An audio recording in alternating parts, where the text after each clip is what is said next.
Egypt के pyramids को जिन्होंने भी बनाया था, आपको ये बात जानकर हैरत होगी कि उनको कैसे भी करके हमारे अर्थ का एक्यूरेट साइज मालूम था। जी हाँ, आपने बिल्कुल सही सुना। ये कोई हवाई बात नहीं है, बल्कि पिरामिड की साइज को केयरफुली देखने और समझने पर मालूम पड़ता है कि इसको बनाने वाले 4500 साल या उससे भी पहले अर्थ के एक्यूरेट साइज से अच्छी तरह वाकिफ थे। नाज़रीन, इजिप्ट के पिरामिड्स के बारे में हम जितना ज्यादा जानने की कोशिश करते हैं, उतना ही इसमें उलझते जाते हैं। इस बात में कोई शक नहीं है कि इजिप्ट बेशुमार मिस्ट्रीज से भरा हुआ है, जिनको आज तक इजिप्टोलॉजिस्ट जानने की कोशिश कर रहे हैं।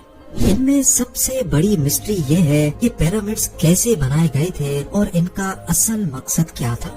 सालों की मेहनत और रिसर्च के बाद हमें ये बताया जाता है कि पिरामिड्स एंशिएंट इजिप्शियन फेरोज के टूम्स हुआ करते थे। ये फेरोज इजिप्शियंस के लिए एक किंग से बढ़कर खुदा का दर्जा रखते थे, जिनको पिरामिड्स में ही दफनाया जाता था। लेकिन असल में आज तक इजिप्टोलॉजिस्ट और आर्कियोलॉजिस्ट को पिरामिड्स में से किसी एक फेरो की ममी भी नहीं मिली, बल्कि कहीं भी किसी भी पिरामिड से आज तक कोई ममी मिलने का एविडेंस नहीं मिला है। हमारे पास जिस चीज का एविडेंस है वो ये है कि the great pyramid 23 lakh limestone के ब्लॉक्स की मदद से बनाया गया था। एक एक ब्लॉक करीब एक हाथी के वजन जितना भारी है। इसकी बेस तकरीबन 13 एकड़ पर फैली हुई है और इसकी हाइट 481 फीट तक। हमें ये भी देखने को मिलता है कि इन तीनों पिरामिड्स की ईस्टर्न और वेस्टर्न वॉल्स बिल्कुल सीधी नॉर्थ पोल की तरफ जाती हैं।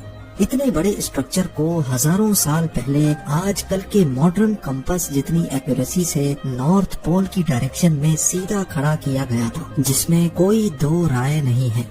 ये वो सबूत है जो आज भी हमें देखने को मिलता है। सिर्फ इतना ही नहीं, बल्कि पिरामिड्स की बेस का लेवल 0.75 इंच जितना एक्यूरेट है। आप में से जो इंजीनियर हजरात हैं, उनको अच्छी तरह मालूम होगा कि 3 एकड़ जितने एरिया का इतना एक्यूरेट लेवल आजकल के मॉडर्न लेजर लेवलिंग सिस्टम के जरिए ही हासिल किया जा सकता है।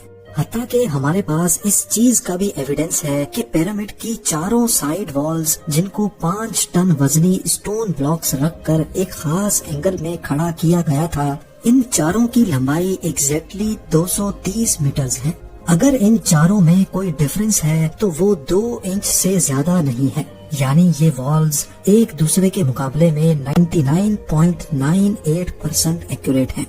बात अभी तक यहाँ खत्म नहीं हुई। जिन लोगों ने भी द ग्रेट पिरामिड बनाया था, उनको हजारों साल पहले भी अर्थ की साइज का अच्छी तरह इल्म था। जी हाँ, ये पॉइंट गौर से सुनिएगा। जैसा कि आपको मालूम है कि सर्दियों में दिन छोटे और रातें बड़ी हो जाती हैं। इसका बिल्कुल ही उलट गर्मियों में पाया जाता है, जिसमें रातें छोटी तो दिन बड़े हो जाते हैं। लेकिन साल में सिर्फ 2 दिन ऐसे होते हैं जिसमें रात और दिन दोनों एक जितने ही होते हैं। एक होता है 21 मार्च और दूसरा दिन होता है 22 सितंबर। इन दोनों दिनों में सूरज इक्वेटर के बिल्कुल सेंटर में होता है, जैसा कि आप इस फोटो में भी देख सकते हैं। बाय द वे, इस मोमेंट को, इस घड़ी को सोलर इक्विनॉक्स कहा जाता है। इसका मतलब ये हुआ कि इन 2 डेट्स में 12 घंटे का दिन और 12 घंटे की रात होती है। 12 घंटों को अगर सेकंड्स में कन्वर्ट किया जाए तो ये 43,200 सेकंड्स बनते हैं। अगर 43,200 को द ग्रेट पिरामिड की हाइट से मल्टीप्लाई किया जाए तो उसका जवाब आता है 6,333 किलोमीटर्स। ये उतनी ही लंबाई है जितनी अर्थ के पोलर रेडियस की है। अगर परसेंटेज में देखा जाए तो पिरामिड्स बनाने वालों की कैलकुलेशन 99.63% एक्यूरेट है। अब आप सोच रहे होंगे कि ये कोई कोइंसिडेंस है, कोई इत्तेफाक है, लेकिन पिरामिड की बेस का पेरीमीटर जो कि 0.921 किलोमीटर्स है, उसको अगर 43,200 से मल्टीप्लाई किया जाए तो जवाब आता है 39,804 किलोमीटर्स। आपको ये बात जानकर हैरत होगी कि ये सरकमफ्रेंस ऑफ अर्थ यानी अर्थ के पूरे एक गोल चक्कर के मुकाबले में 99.34% एक्यूरेट है। कोइंसिडेंस तो सिर्फ एक मर्तबा होता है, लेकिन 99% से भी ज्यादा एक्यूरेट रिजल्ट, वो भी 2 मर्तबा आना, हमें एक गहरी सोच में डाल देता है। कई लोगों का अभी भी मानना है कि ये महज सिर्फ एक इत्तेफाक है, لیکن جیسا کہ ابھی ہم نے جانا کہ 43,200 جس کا تعلق سولر ایکونوکس سے ہے، یہ ایک اور جگہ پر بھی اپنا ثبوت دے رہا ہے۔ نارملی دیکھنے پر پیرامڈس کی 4 سائڈز نظر آتی ہیں، لیکن اصل میں یہ 4 نہیں بلکہ 8 ہیں۔ جی ہاں، یہ 8 سائڈز صرف سولر ایکونوکس والے دن ہی اوپر سے دیکھنے پر نظر آتی ہیں۔ یہ ڈسکوری پہلی بار 1940 میں ایک برٹش ایئر فورس پائلٹ نے کی تھی جب وہ پیرامڈس کے اوپر سے گزر رہا تھا۔ اب سوال یہ کھڑا ہوتا ہے کہ ہزاروں سال پہلے پیرامڈس بنانے والوں کو ارتھ کا پولر ریڈیس اور ایکویٹر کا سرکمفرنس معلوم پڑا تو آخر کیسے؟ ایجپٹ کے پیرامڈس ہماری سوچ سے بھی زیادہ کمپلیکیٹڈ ہیں۔ یہ تمام فیکٹس جان کر یقین کرنا مشکل ہو جاتا ہے کہ ان کو 4,500 سال پہلے ایک قدیم دور میں بنایا گیا تھا۔ کیا ان کے پاس کوئی جادوئی طاقت تھی یا پھر واقعی کسی اور مخلوق نے ان کی مدد کی تھی، یا پھر ان کو ایجپشنز نے بنایا ہی نہیں تھا؟ Graham Hancock finger prints of the God کے آتھر ہیں۔ انہوں نے پیرامڈس کو اورائن کانسٹیلیشن کے 3 اسٹارز کے ساتھ لنک کرنے کی تھیوری دی تھی۔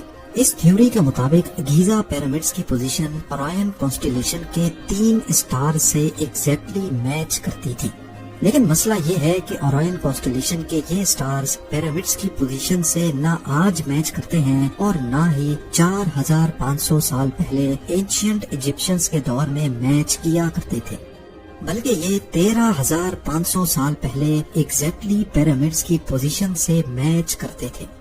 اس ایسٹرونومیکل ایویڈنس سے تو یہ ظاہر ہوتا ہے کہ پیرامڈس 11,400 BC میں ان اسٹار سے میچ کر کے بنائے گئے تھے، لیکن اس وقت اینشینٹ ایجپشن سیولائزیشن کے ہونے کا کوئی ایویڈنس نہیں ملتا۔ اگر آپ کو لگتا ہے کہ یہ ایسٹرونومیکل ایویڈنس کمزور ہے تو پھر اس فزیکل ایویڈنس کے بارے میں کیا خیال ہے؟ بوسٹن یونیورسٹی سے تعلق رکھنے والے پروفیسر رابرٹ اسکوچ کا کہنا ہے کہ گیزا پلیٹو جو آج ایک ڈرائی جگہ ہے، یہ فیروز کے ٹائم میں بھی ایسی ہی ڈرائی ہوتی تھی، لیکن لائم سٹون سے بنے 240 فیٹ بڑے اس اسفنکس پر یہ ایروژن صرف ہوا اور ریت کی وجہ سے نہیں بلکہ اس میں پانی کا بہت بڑا کردار ہے۔ یہ ایروژن صرف تب ممکن ہو سکتی ہے جب پانی یہاں سے اسپیڈ میں گزرا ہو۔ اس قسم کی ایروژن ہمیں کئی اور پہاڑوں پر بھی دیکھنے کو ملتی ہیں جو کسی دور میں تیز پانی کی لپیٹ میں ہوا کرتے تھے۔ اگر اسفنکس بھی اینشینٹ ایجپشنز نے ہی بنایا تھا تو اس کے بعد تو یہ جگہ آج تک خشک ہی رہی ہے۔ کیا کہیں اس دور سے پہلے تو یہاں پانی نہیں تھا؟ سائنس کے پاس اس بات کا ایویڈنس موجود ہے کہ 9,700 BC میں ہماری دنیا سے آخری آئس ایج ختم ہوئی تھی۔ گلیشیئرز پگھل کر پانی بن گئے اور سمندر کا لیول 500 فٹ مزید بڑھ گیا تھا۔ اس ایونٹ کے دوران اچھا خاصا پانی اس جگہ سے بھی گزرا تھا جہاں آج یہ اسفنکس موجود ہے۔ ارتھ کی سائز اور ایکونوکس کے ساتھ کنیکشن، ان کا ٹرو نارتھ کو فیس کرنا، لیزر لیولنگ جتنی ایکوریسی سے اس کی بیس کا لیول ہونا، یہاں ممیز کا نہ ملنا اور پیرامڈس کی وال کا 99.98% ایکوریٹ ہونا، یہ سب چیزیں ہمیں اشارہ دیتی ہیں کہ شاید ان کو ایجپشنز نے نہیں بلکہ کسی ایسی سیولائزیشن نے بنایا تھا جو پاسٹ میں کافی ایڈوانسڈ تھی۔ یہ بھی ہو سکتا ہے کہ ایجپشنز کو یہ پیرامڈز بنے بنائے ہی ملے تھے اور انہوں نے اس کو ٹیک اوور کر کے اپنے ریلیجن کے لیے استعمال کرنا شروع کر دیا۔ ایجپٹ میں کئی مقامات پر پائی جانے والی ہائروگلیفکس جس میں اینشینٹ ایجپشنز نے اپنی ہسٹری اور ریلیجن کے بارے میں کافی معلومات فراہم کر رکھی ہیں، افسوس اس بات کا ہے کہ ان ہائروگلیفکس میں بھی کہیں پیرامڈ کی کنسٹرکشن کے بارے میں ہمیں کوئی انفارمیشن نہیں بتائی گئی۔ اب ان سب میں کتنی سچائی ہے، جیسے جیسے سائنس ترقی کرے گی ویسے ویسے ایک نہ ایک دن سچ سامنے آ ہی جائے گا۔